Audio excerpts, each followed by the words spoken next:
disobedience, which is punishable under the revised penal code. Kung makipag-away ka, it becomes, baka masuntok mo, then it becomes an assault on an agent of a person in authority. In which case, from a simple violation of the rule, it will now ripen into a crime that is punishable by law, and you can go to prison. That's the problem. Ayaw ko. Ayaw ko na masita kayo ng military pati police. But ako sa inyo, if you are advised, just obey. Wala namang mawala sa inyo. Total sa inyo yan eh. It's for your own good. Hindi naman ito para sa amin. So I hate it. But you have to do it because there is a crisis that is engulfing the country right now. Community quarantine is hereby imposed in the entire of Metro Manila. And in other areas, the LGUs are advised to abide by the following guidelines, imposing localized community quarantine in the respective jurisdiction. For Manila, may ayaw namin gamitin yan, pero kasi takot kasi with lockdown. But it's a lockdown. There is no struggle of power here. Walang away dito, walang gira. It's just a matter of protecting and defending you from COVID-19. That's about it. It has nothing to do with the power of the military or the power of the police, nor or my power and of these guys beside me. Hindi yan. It's not an issue of, it's just an issue of protecting public interest and public health. Yun lang. A barangay-wide quarantine is advised when at least 2 positive COVID-19 cases belonging to different households barangay. Yung sa isang barangay may 2 na infected, medyo i-quarantine na ninyo yung barangay ninyo.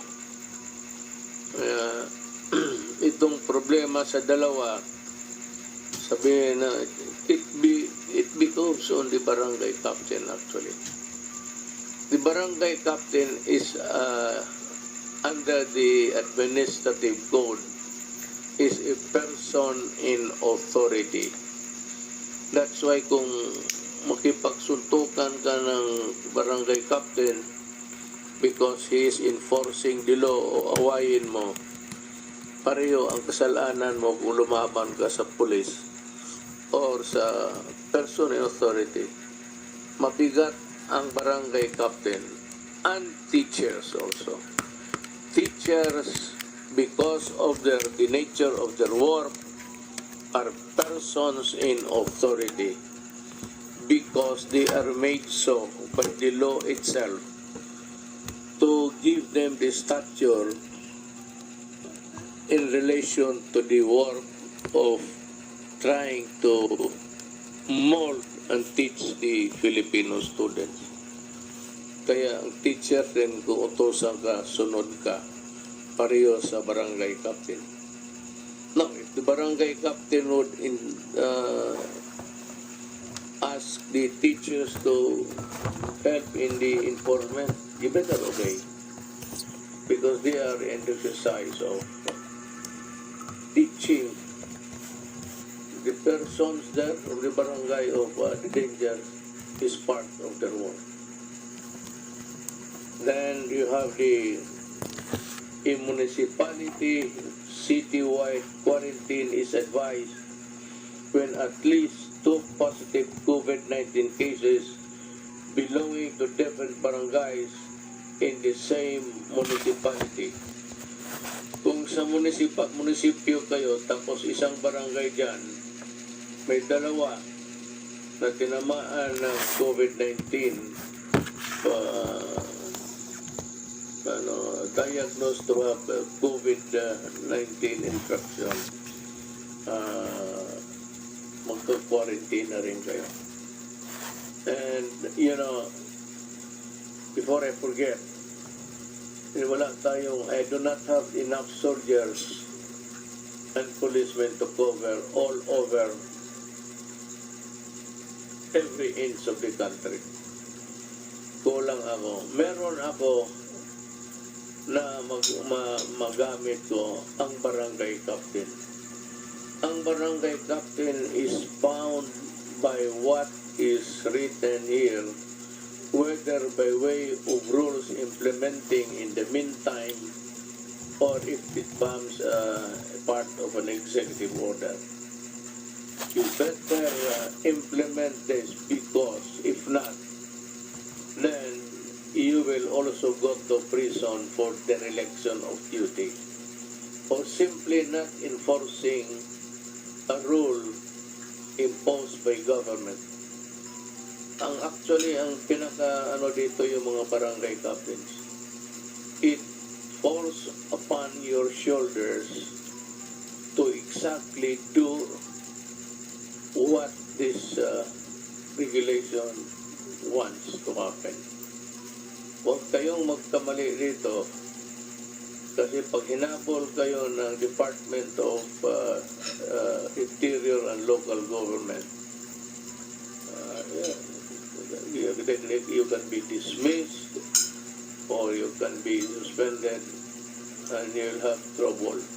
And besides, I think the electorate will remember you for being a laggard.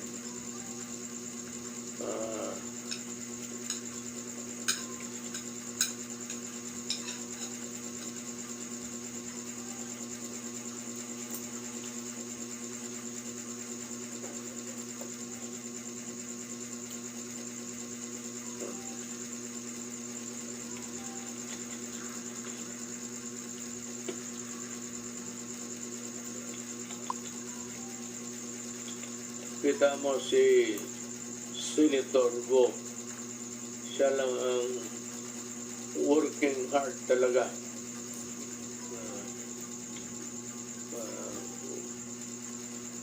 Yan ang public official. Really. Especially the barangay captain sa Ligagawan. No, you have been elected there. You sought the position. Hindi naman tayo, pinili natin to eh. Nobody ordered us for us to be to where we find ourselves now. At tapos tatamad-tamarang ka. That's not the way how to do it. One is you go to, there's a good case against you, you lose the position and you are dismissed. And maybe in the worst case scenario, you'll go to jail. Better be always be reminded of that duty. Pinili mo yan, huwag kang magtamad-tamaran kasi matatamaan ka. Ginusto mo yung position, magtrabaho ka. The aforesaid measures should be subject to close monitoring and reassessment after the expiration of 7 days from the issuance of this resolution. We will review. I have imposed upon the cabinet members and the entire members of this task force to be present every day. I know that it is hard for them. It is really an imposition. It's quite maybe a burden, but ganun rin ang sinabi ko sa kanila.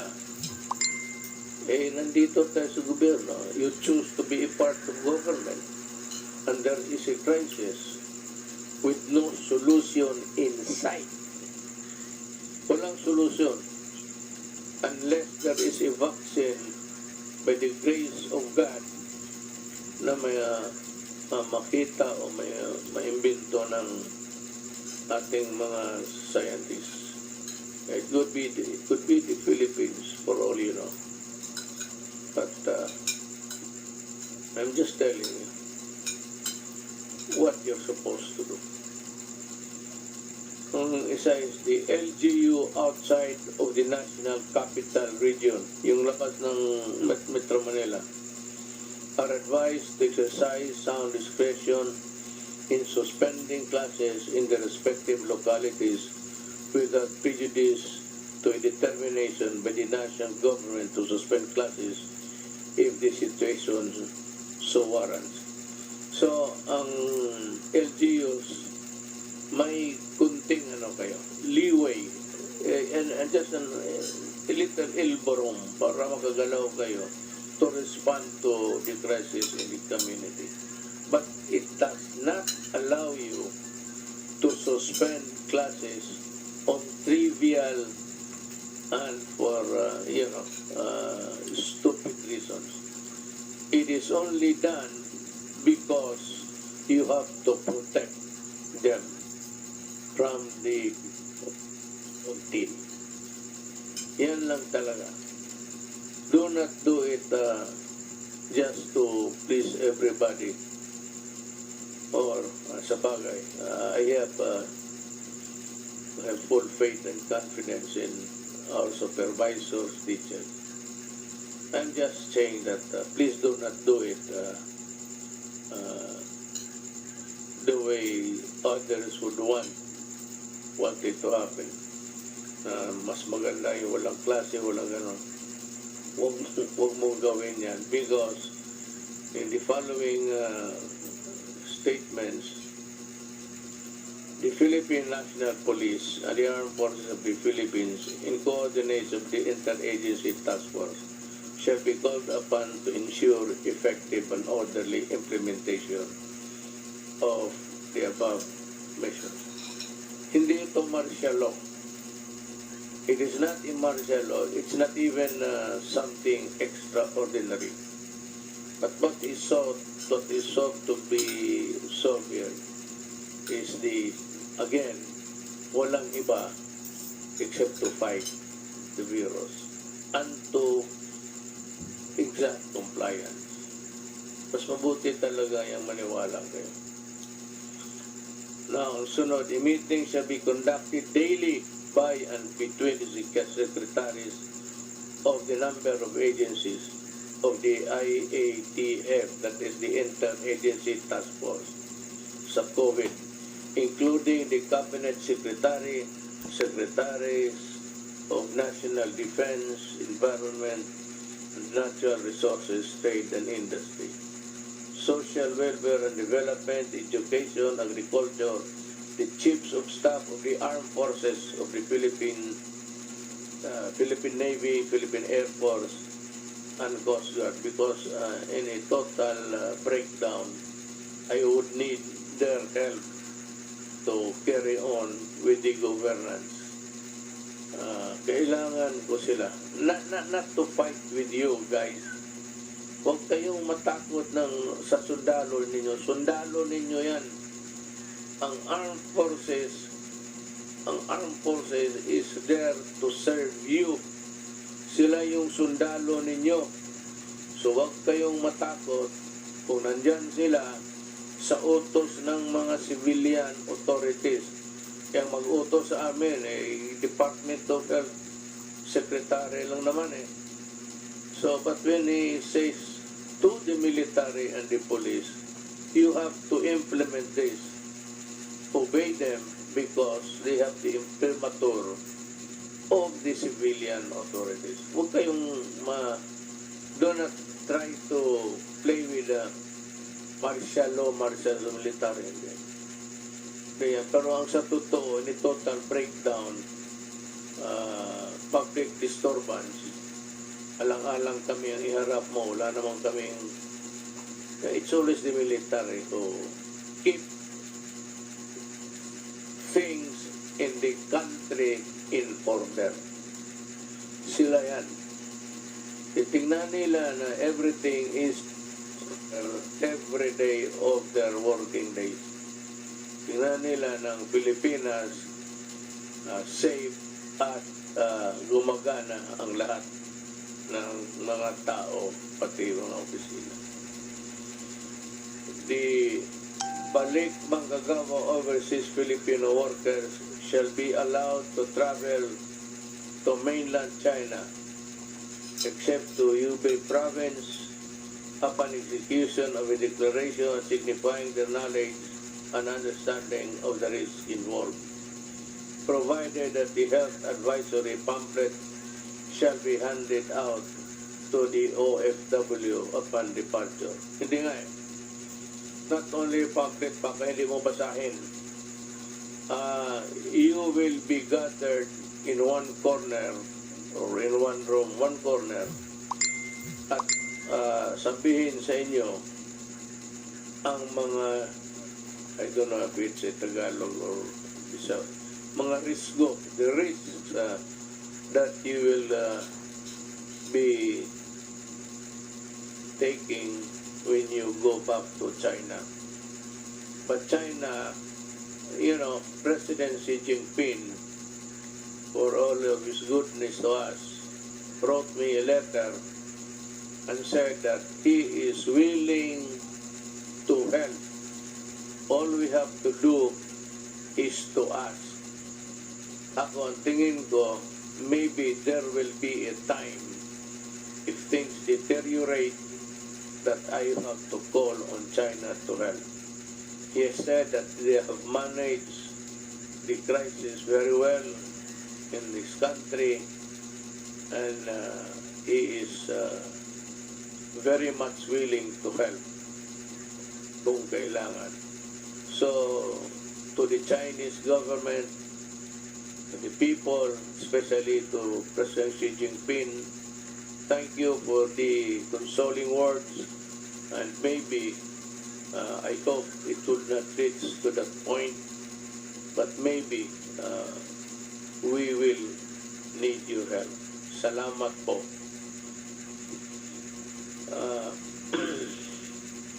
The entry travel restriction shall be imposed upon those traveling from countries with localized COVID-19 transmission, except for Filipino citizens, including their foreign spouse and children, if any. Holders of permanent resident visa, remember, resident visa, Filipino, walang problema.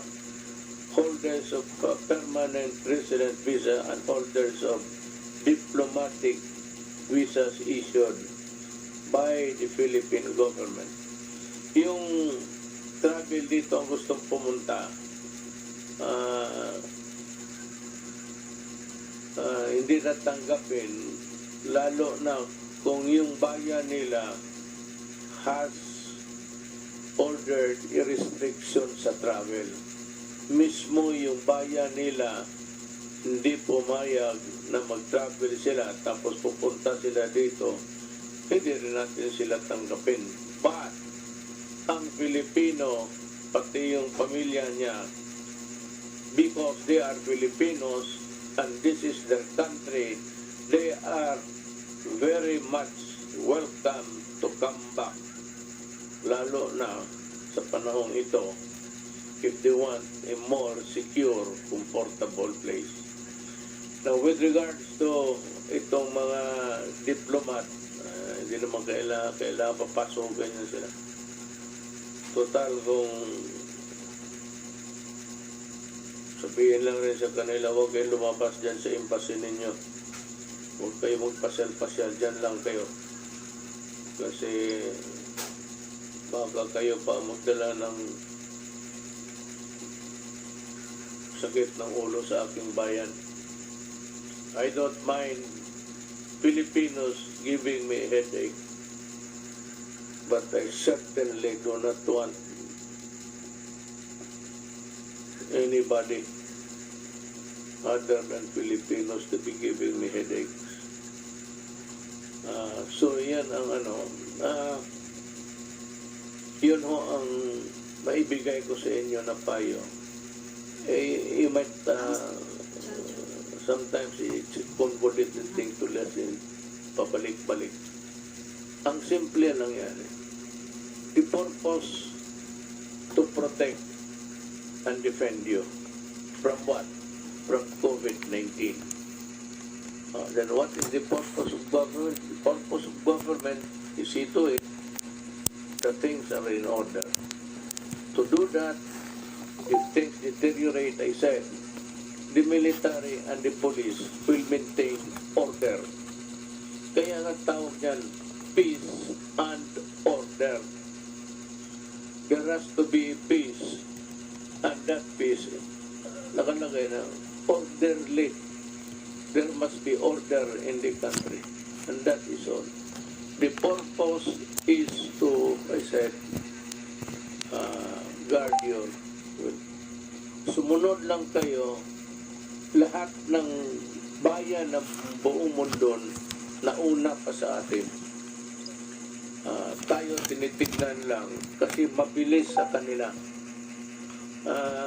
In Italy, it's 1,000 a day sila ang pasa ng contagion.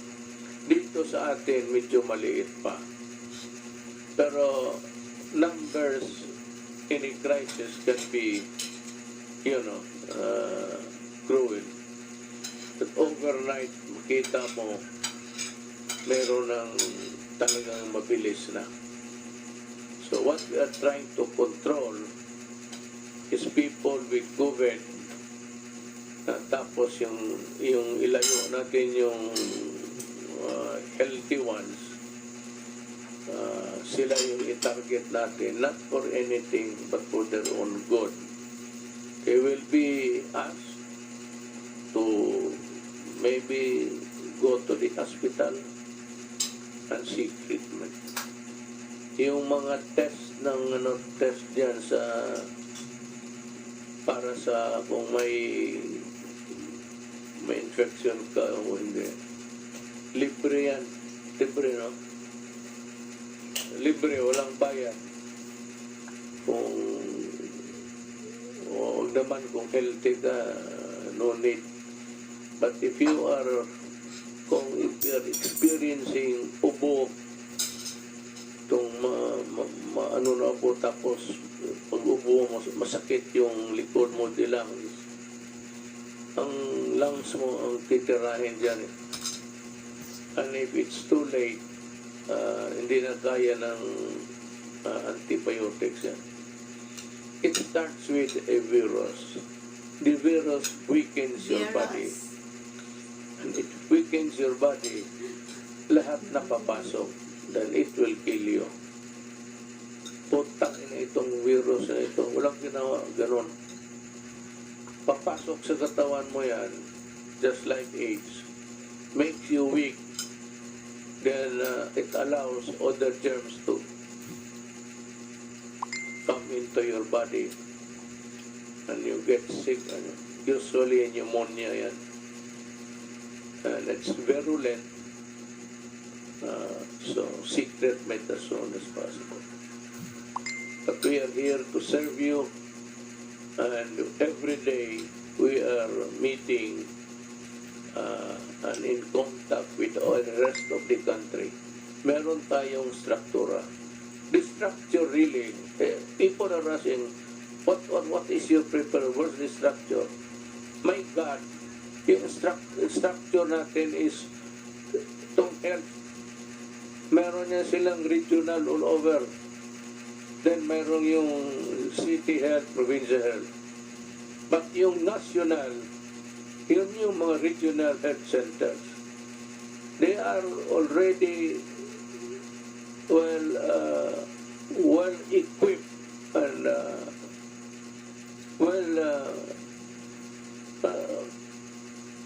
nag-aaral na yan kung ano ang gawin nila. There is the structure. So, sumunod lang tayo at hiningi ko sa inyo kunting pasensya lang. For your own good. Para sa akin, Ayaw na, baka ako ang mamatay, hindi ka maawa sa akin. At least sa kalokohan mo, ayaw mong sumunod.